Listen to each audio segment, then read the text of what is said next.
Barbra Streisand, malgré son talent exceptionnel en tant qu'actrice, sa vie n'est toujours pas meilleure que celle de quiconque. Sa vie a connu un début malheureux et des défis féroces dans sa carrière. Barbra a dû les endurer seule sans en parler à personne. Dans cette vidéo, nous révélons toute la vérité sur la vie de Barbra Streisand derrière les projecteurs. Commençons. La vie de Barbra Streisand a été marquée par l'absence de son père, Emanuel Streisand. Il est décédé à l'âge de 35 ans alors que Barbra n'avait que 15 mois.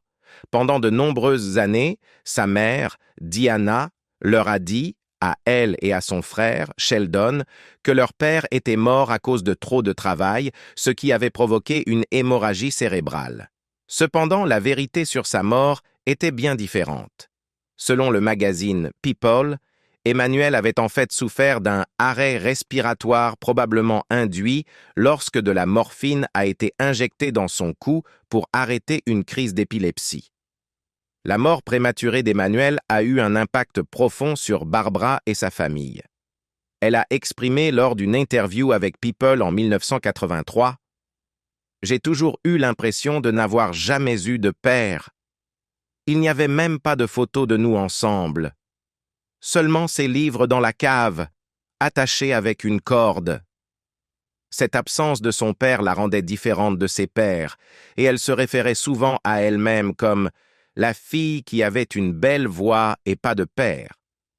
Malgré l'absence physique de son père, l'influence d'Emmanuel sur la vie de Barbra était significative. Elle a révélé lors d'une interview avec Oprah Winfrey que, sur suggestion de son frère, elle avait visité une médium qui prétendait avoir la capacité de communiquer avec leur père. Cette expérience a été un tournant pour Barbra. Elle a dit « Pendant 39 ans, je n'avais même pas visité la tombe de mon père. Alors d'abord, je suis allé là-bas et j'ai pris une photo avec mon bras autour de sa pierre tombale. C'est la seule photo que j'ai avec lui.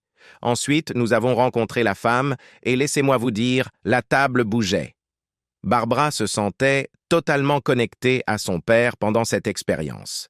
Cette connexion profonde et cette rencontre spirituelle ont inspiré Barbra Streisand à franchir une étape importante dans sa carrière. Cela l'a motivée à réaliser le film Yentl. Ce film était un projet passion pour elle et il a marqué ses débuts en tant que réalisatrice. Il est clair que la présence de son père, même en son absence, a joué un rôle crucial dans sa vie et sa carrière, la poussant à entreprendre de nouvelles initiatives créatives significatives. Après la mort de son mari, Emanuel Streisand, Diana Streisand-Kind, qui était la mère de Barbra Streisand, a traversé une période difficile et s'est essentiellement éloignée de sa famille. Barbra a révélé que, émotionnellement, sa mère s'était également détachée pendant cette période difficile. Barbra a confié au magazine People que sa mère traversait ses propres traumatismes et que cela affectait profondément leur relation. La santé mentale de Diana était également un sujet de discussion car elle avait pris du Prozac, un médicament souvent prescrit pour la dépression et l'anxiété. Barbra a expliqué au Daily Mail que le Prozac semblait émousser les émotions de sa mère, la rendant moins sujette à la colère. De plus, Diana souffrait de démence, ce qui compliquait encore plus son état émotionnel. Barbra reconnaissait le malheur de sa mère, mais ne lui en voulait pas, reconnaissant que certains parents ont du mal à s'apprécier eux-mêmes et, par conséquent, leurs enfants. Elle a déclaré « Ma mère voulait bien faire ». Malgré la distance émotionnelle, Diana avait sa propre manière de montrer son affection. La méthode de Diana pour se connecter avec sa fille était la nourriture. Barbra a partagé avec Oprah Winfrey que sa mère exprimait son amour en préparant et en apportant des repas. Lorsque Barbra a obtenu son diplôme de fin d'études secondaires tôt et a déménagé à l'âge de 16 ans pour poursuivre sa carrière d'actrice, sa mère faisait l'effort de lui rendre visite et lui apportait une moitié de melon et de la soupe au poulet comme expression de son affection. Malgré leur relation complexe, Diana Streisand-Kind est décédée en 2002 à l'âge de 93 ans à Los Angeles. Selon le publiciste de Barbra Streisand, Diana était la fille d'un chantre et avait une belle voix, un héritage qu'elle a transmis à ses filles, y compris à la célèbre chanteuse et actrice Barbra Streisand. La manière dont Diana utilisait la nourriture pour se connecter avec sa fille et son amour pour la musique ont laissé une impression durable sur la vie de Barbra. Après le décès du père de Barbra Streisand, la situation familiale a considérablement changé. Barbra, avec sa mère Diana et son frère aîné Sheldon, a déménagé dans l'appartement de ses grands-parents maternels à Brooklyn, décrit comme trop petit pour être confortable.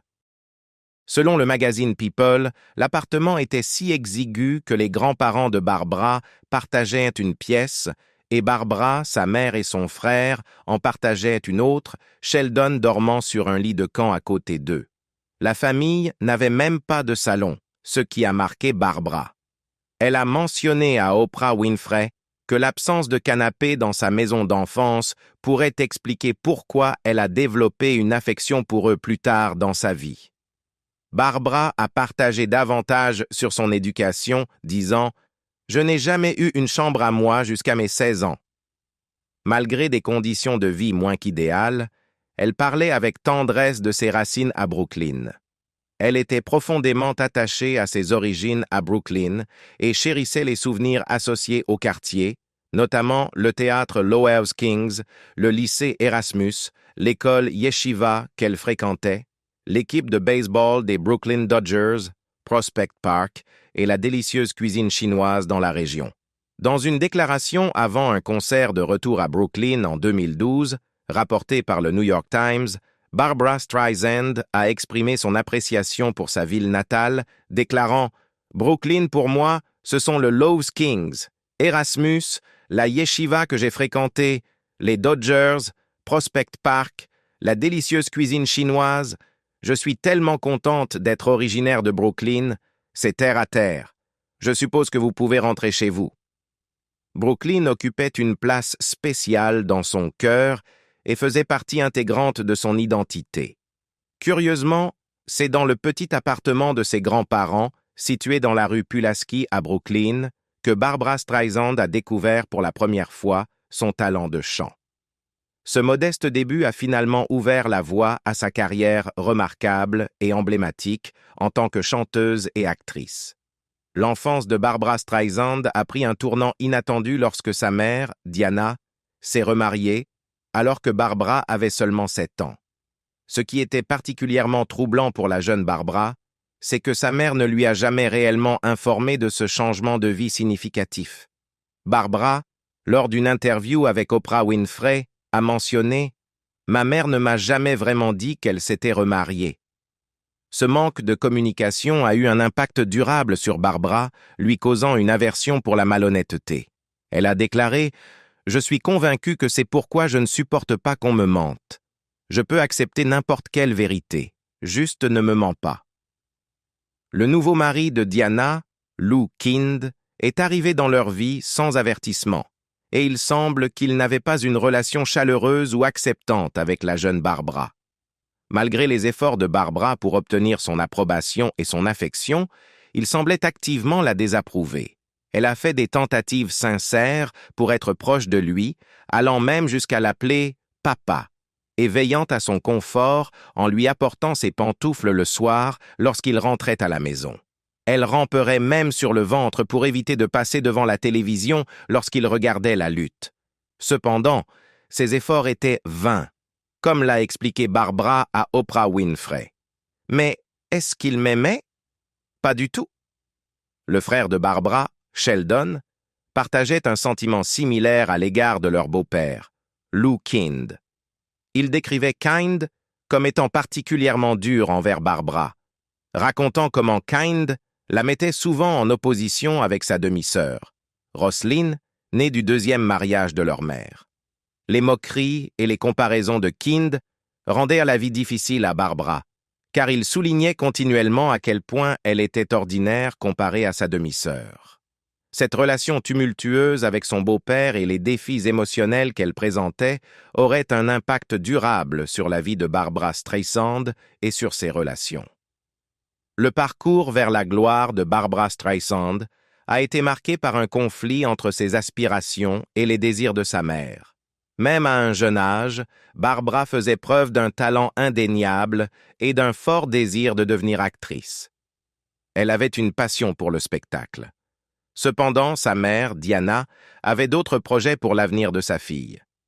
Selon le magazine People, Diana voulait que Barbara poursuive une carrière plus conventionnelle et sécurisée en tant que secrétaire. Le raisonnement de Diana était de fournir à Barbara stabilité et sécurité, car elle était préoccupée par les incertitudes et les rejets potentiels qui accompagnent souvent une carrière dans le monde du spectacle.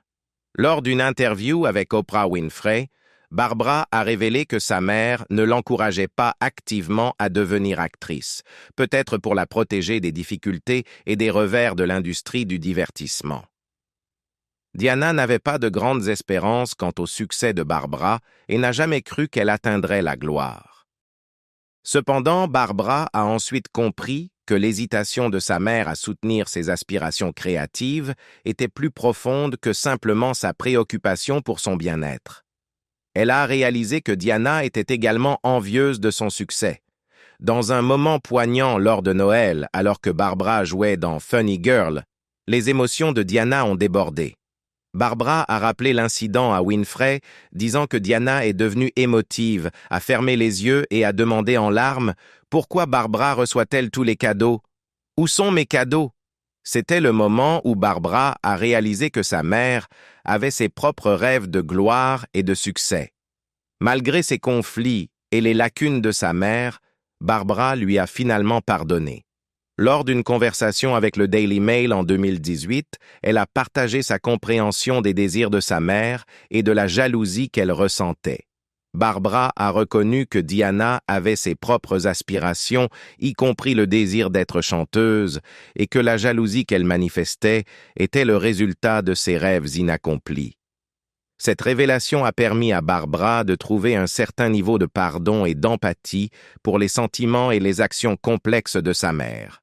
La vie amoureuse de Barbara Streisand a été marquée par la complexité et une série de relations avant de trouver la stabilité avec son mari depuis plus de 20 ans, l'acteur James Brolin.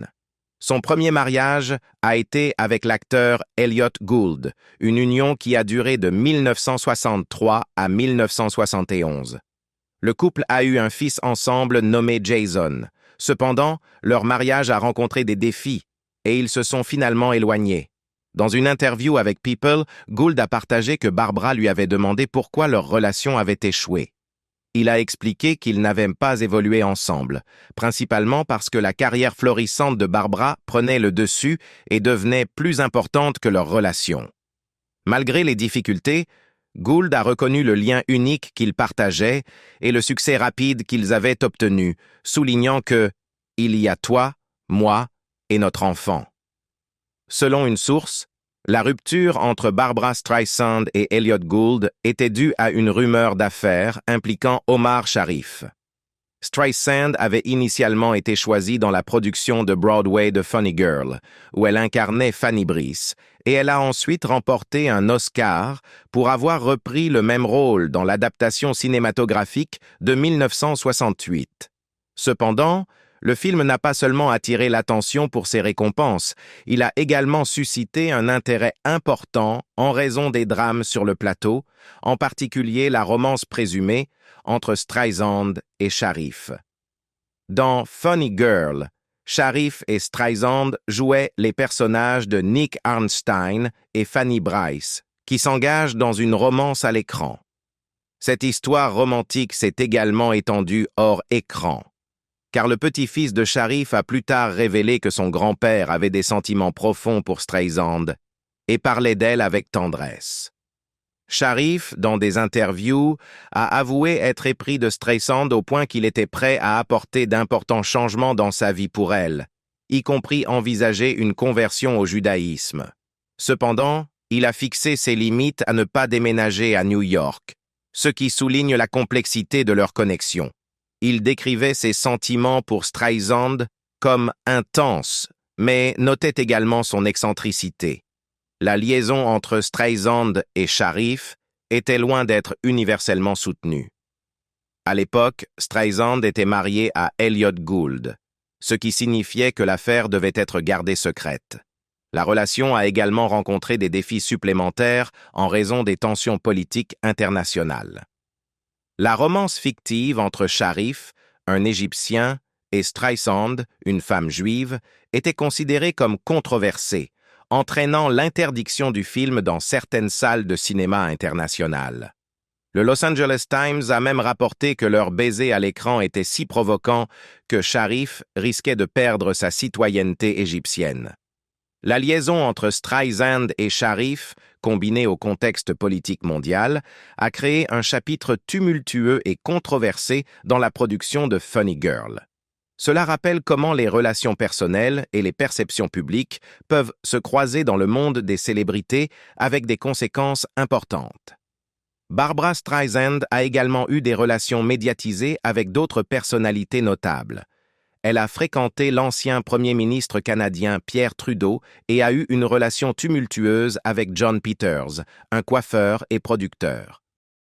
Selon une source qui a parlé à People, leur relation était marquée par une passion intense et des conflits fréquents. Ils avaient tous deux des personnalités fortes et entrèrent souvent en conflit, vivant dans une ambiance d'adrénaline.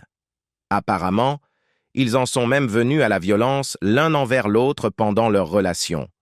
Leur tumultueuse histoire d'amour a finalement pris fin lorsque Barbra est allée en Angleterre pour tourner Yentl. Contrairement à ses relations antérieures, le mariage de Barbra avec James Brolin a été principalement positif et durable. Cependant, même dans leur relation relativement stable, ils n'ont pas été à l'abri des rumeurs et des controverses. Par exemple, il y avait un rapport trompeur du National Enquirer suggérant à tort que James Brolin avait trompé sa femme, une affirmation qui a été ensuite démentie par des médias comme Gossip Cop. Malgré les hauts et les bas de sa vie amoureuse, Barbra Streisand a trouvé un amour durable et une stabilité avec James Brolin. Le nez distinctif de Barbra Streisand est devenu une caractéristique emblématique, mais il n'a pas toujours été célébré. Au début de sa carrière, elle a subi des pressions pour modifier son nez. Comme elle l'a révélé à Refinery 29, on lui suggérait souvent des choses comme « Pourquoi ne pas corriger votre nez ?» Cependant, derrière ces commentaires se cachait un sous-texte antisémite palpable, les gens insinuant que son nez la rendait trop juive. Barbra, une actrice et chanteuse accomplie, exprimait son étonnement face à cette idée, affirmant que les Juifs ont une grande variété de formes de nez. Elle a embrassé son nez et était fière de son identité juive. Il y a eu des moments où Barbra a envisagé de se conformer aux normes de beauté prédominantes en modifiant son nez par la chirurgie plastique. Cependant, elle a été dissuadée par la peur, principalement de la douleur associée à la procédure. Elle exprimait également des préoccupations concernant la confiance en le jugement esthétique d'un médecin, craignant qu'il n'enlève trop ou ne change sa caractéristique unique au-delà de toute reconnaissance.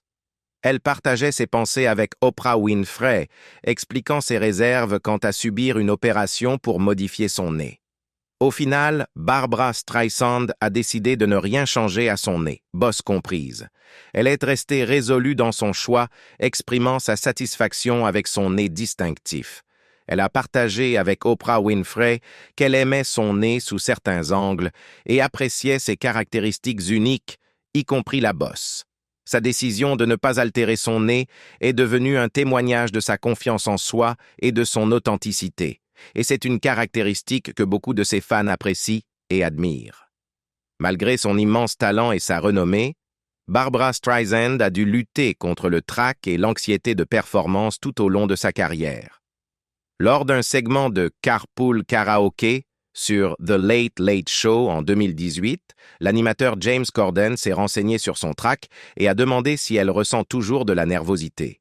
Barbra a admis que même si elle n'est pas vraiment nerveuse, elle ressent toujours de la peur et n'apprécie pas particulièrement de se produire. Sa principale préoccupation est de ne pas décevoir son public. Pour gérer son trac, Barbra Streisand a développé une méthode infaillible. Elle a dit à James Corden qu'elle se fiait au mantra « lâcher prise et laisser Dieu faire ». Cette approche spirituelle l'aide à trouver réconfort et calme avant de monter sur scène. Dans sa conversation avec Oprah Winfrey, elle a également révélé qu'elle avait découvert une solution plus pratique pour surmonter son trac, la médication. Elle aurait aimé connaître ces pilules plus tôt dans sa carrière, car elles se sont avérées utiles pour gérer son anxiété liée à la performance. De plus, Barbara a partagé que le contexte de sa performance compte. Elle trouve plus facile de se produire devant une grande salle comble, car elle a l'impression de regarder dans un trou noir, ce qui lui permet de s'évader dans son propre monde. Cependant, elle ressent un plus grand malaise en se produisant dans des environnements plus intimes, comme devant quelques personnes dans un salon. Ce regard sur les luttes de Barbra Streisand avec le trac met en lumière les défis émotionnels auxquels même les artistes chevronnés peuvent être confrontés. Cette stratégie d'adaptation, à la fois spirituelle et médicale, donne un aperçu de la manière dont elle gère son anxiété et continue de captiver son public malgré ses peurs. Barbra Streisand a longtemps été étiquetée comme une diva, caractérisée comme autoritaire et exigeante. Cependant, elle rejette vigoureusement ces étiquettes, les considérant comme intrinsèquement sexistes. Elle a souligné le double standard flagrant qui existe, mettant en évidence comment les hommes dans des positions similaires ne sont jamais soumis à de telles descriptions négatives. En ses propres mots, elle a expliqué « Un homme est autoritaire, une femme est exigeante. Un homme est affirmé, une femme est agressive. Il élabore des stratégies, elle manipule, il montre du leadership, elle est contrôlante, il est engagé. Elle est obsédée, il persévère, elle est implacable. Un homme est un perfectionniste, une femme est une douleur dans le cul. » Barbra a également dû faire face à des détracteurs déterminés à la voir échouer dans l'industrie du divertissement. Elle pense que cette animosité a pu conduire à la création de rumeurs extravagantes à son sujet. Par exemple, elle a partagé un exemple avec Oprah Winfrey, où des gens ont propagé des histoires suggérant qu'elle renvoyerait un musicien sur le champ pour avoir joué une fausse note. Elle a rejeté ces rumeurs comme étant sans fondement, soulignant qu'elles n'étaient rien de plus que des âneries de diva. Elle a souligné sa normalité et s'est demandé pourquoi elle renverrait un musicien pour une erreur, alors qu'elle-même, en tant qu'artiste, n'est pas à l'abri de faire des erreurs. La réponse franche de Barbra Streisand met en lumière le regard injuste et le sexisme dont elle a été victime tout au long de sa carrière. Barbra Streisand, une actrice, réalisatrice et chanteuse de renom, a eu une carrière longue et réussie dans l'industrie du divertissement. Cependant, son parcours n'a pas été sans ses défis, surtout en ce qui concerne l'inégalité des sexes et la discrimination à Hollywood. En 2012, lorsqu'on lui a demandé son opinion sur l'état du sexisme à Hollywood, la réponse de Streisand était décourageante. Elle a exprimé son incertitude quant à la mesure dans laquelle les choses avaient changé depuis ses débuts dans l'industrie dans les années 1960. Elle a mis en évidence deux problèmes critiques: l'écart de rémunération entre les sexes et la difficulté pour les femmes de faire réaliser leurs films. L'observation de Streisand selon laquelle les femmes sont payées moins que les hommes dans l'industrie cinématographique pointait vers un problème persistant d'inégalité. Pour illustrer les défis auxquels elle a été confrontée, Streisand a mentionné son expérience lors du tournage du film Yentl. Bien que la production ait eu lieu en Angleterre, où les femmes occupaient des postes puissants en politique, elle a tout de même rencontré des obstacles. Elle a attribué le retard de 14 ans dans la réalisation de Yentl à l'écran au sexisme, en particulier au manque d'opportunités pour les réalisatrices. Malgré la présence de femmes influentes dans des postes de direction en Angleterre, l'industrie cinématographique s'est tout de même révélée résistante aux talents féminins, reflétant des préjugés systémiques contre les femmes à Hollywood. Streisand a également discuté de ses expériences au Festival du film Tribeca en 2017, mettant en lumière la discrimination qu'elle a rencontrée lors de la réalisation de Yentl. Elle a révélé que de nombreux hommes et personnes plus âgées se comportaient en tant que gardiens, ce qui rendait difficile pour elle d'obtenir l'approbation pour le projet. De plus, elle a souligné la réalité décourageante de rencontrer du sexisme internalisé de la part de certaines femmes lors de la sortie de Yentl. Les critiques féminines, en particulier, n'ont pas réussi à s'engager avec les thèmes centraux du film qui célébraient l'émancipation des femmes et leur potentiel illimité. Les remarques franches de Streisand servent de rappel sérieux que malgré les progrès dans certains domaines, l'inégalité des sexes et la discrimination, tant à l'intérieur qu'à l'extérieur de l'industrie cinématographique, continuent de freiner l'avancement des femmes à Hollywood. Ces expériences et ces perspectives soulignent l'importance des efforts continus pour aborder et rectifier ces problèmes dans le monde du divertissement et au-delà. Que pensez-vous des adversités auxquelles Barbra Streisand a dû faire face dans sa vie? Laissez-nous vos commentaires dans la section ci-dessous. Nous espérons que vous avez trouvé cette vidéo utile. N'oubliez pas de laisser un pouce levé, de partager et de vous abonner à la chaîne si vous l'avez aimé. Merci d'avoir regardé cette vidéo et à bientôt dans les prochaines vidéos. Au revoir.